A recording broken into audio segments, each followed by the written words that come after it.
On January 7th, 2022 at nearly 8 p.m., 3 dumpster divers outside of a JCPenney's in New Mexico made a startling discovery. Here you see the divers huddled around a black trash bag. What you can't hear is the whining that was coming from the bag. The dumpster divers, April Meadow, Hector Jusso, and Michael Green, believed the pitiful noise had to be a whining cat or dog, something that may have climbed into the dumpster accidentally.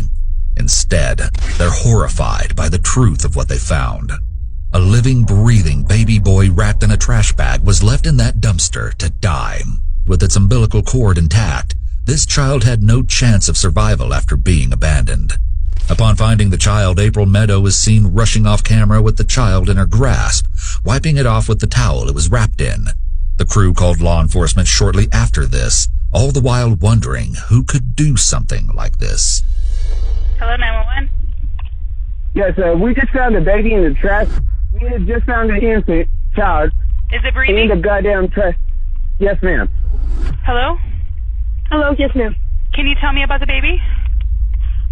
He's still got his umbilical cord, and he's freezing cold, and he's barely, he's drained, he's very, very, very weak.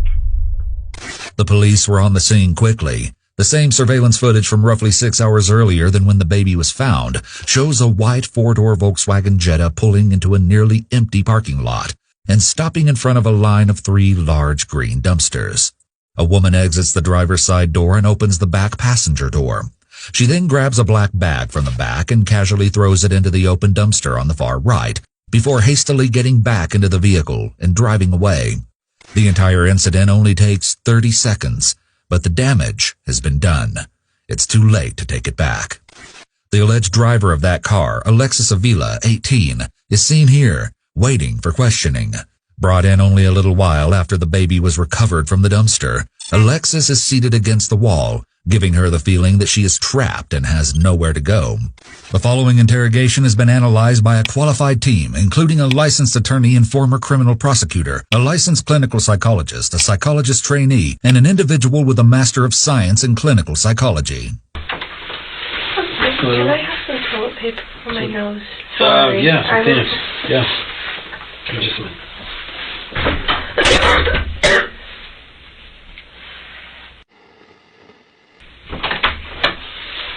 Thank you. Sorry. Oh, no worries. That's the closest thing I found.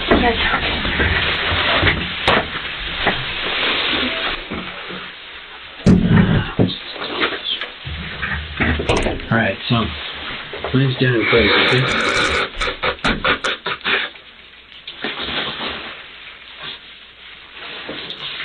I'm Daniel Pez. I'm an investigator here at the Hospitals Department. Alright, what is your name? Alexis. Alexis, what is your full name? Alexis Nicole Avila. Okay.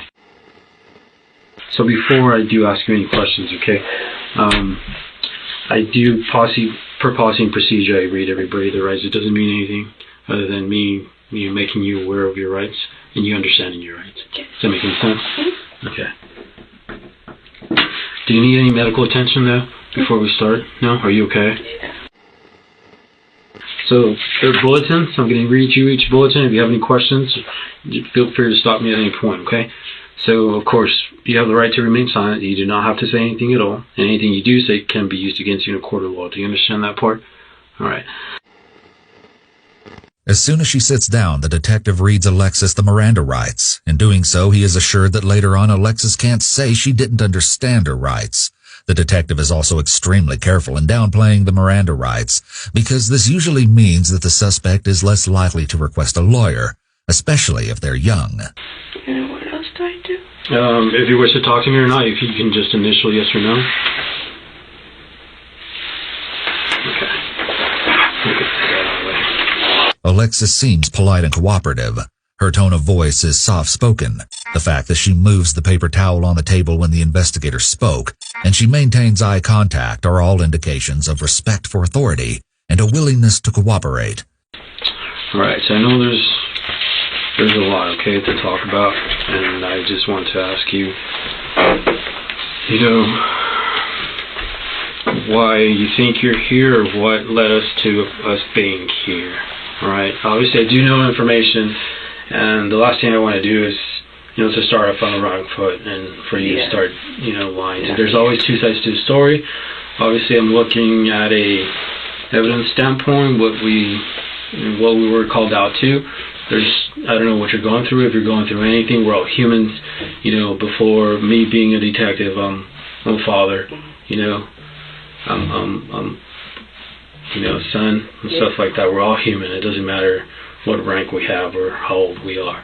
All right, and that's why, I asked you to come out here and give me your side of the story. Okay, I'm not here to judge you. I'm not here to question you. I'm not here to accuse you. I'm not here to, belittle you. That's not what I do. That's not my job. So my job is to investigate, and that's exactly what I'm doing. All right. So if you can, I would kindly ask you just to tell me the truth, and we'll go from there. Okay? The detective is playing nice here by claiming that he's just doing his job, that he understands there are multiple sides to every story, and all he wants is to hear out hers. With a suspect who is timid and young like this one, this is the approach most officers will use, as being aggressive and confrontational will likely make her shut down and less likely to talk to him. More than anything else, the detective wants her to feel safe. He's trying to lull her into a false sense of security. The hope is that she will confess to the alleged crime, as a confession is one of the most important pieces of evidence law enforcement can get. It's extremely difficult to challenge a confession in court, as more often than not, it's all that's needed to convict a suspect. So you want to tell me what's going on or what happened today or what led to this? I can tell you, but I need you to ask, because then I can't tell you because I don't know. Right. Okay. Notice that Alexis says that the only way she can tell him what happened is if he asks her questions about it, which most likely indicates that she has a rehearsed story ready to go. She's using the questions as a guide to keep her story straight. Further, detectives often ask open-ended questions to elicit narratives. While providing narrative responses, suspects are more likely to share contextual detail and less likely to lie without being detected. This contrasts with close-ended questions that would produce shorter responses, such as yes or no. Her cooperation with questioning seems genuine, not forced or feigned. In interrogations where the suspect seems to have antisocial personality disorder, or APD, they are sometimes compliant, but it often seems almost unnatural. Like they're doing it for their own good, because they're in an interrogation, so it's in their best interest to be cooperative. However, as the interrogation gets more stressful, people with APD often start to show their defiance towards authority. They often become irritable or angry. But Alexis's cooperative attitude doesn't appear to be faked just for the sake of the interrogation circumstance. It's important to note that Alexis has not been formally diagnosed with any psychological disorder. So, obviously I got confirmation that you were pregnant, okay? Right. I found that out yesterday. You found that out yesterday? Yesterday. Okay. Alexis states that she found out she was pregnant yesterday. This is a detail the interviewer didn't ask for. When a suspect offers up additional information without being asked, the information given is most likely false. Alexis most likely rehearsed this answer and wants to make sure it's on the record before they move on. So tell me a little bit more about that. What do you mean? Like? So how is that you found out, or how? Well, I've been having back pain, like really bad, and I got in an accident September of 2021. Okay. 2 years ago. And I just thought that's what it was. And I mean, the pain comes and goes, and so I didn't really think anything much of it. And it just kept hurting, and so my mom took me to the ER, and they just said that I had some kind of spray, and I don't even know what kind it was. And they just gave me medicine for it, and it wasn't helping. Okay. But I still didn't think anything much of it. I gave them my urine sample and see if for infection or anything. There was nothing, I guess, I don't know. And then I just kept hurting, and so I went to the clinic, and they did a urine sample, and they told me I was pregnant, and that's when I found out. You said it was yesterday? Yesterday. And where did you go? To what clinic? What hospital? The one on Del Paso. Del Paso? Okay, which one?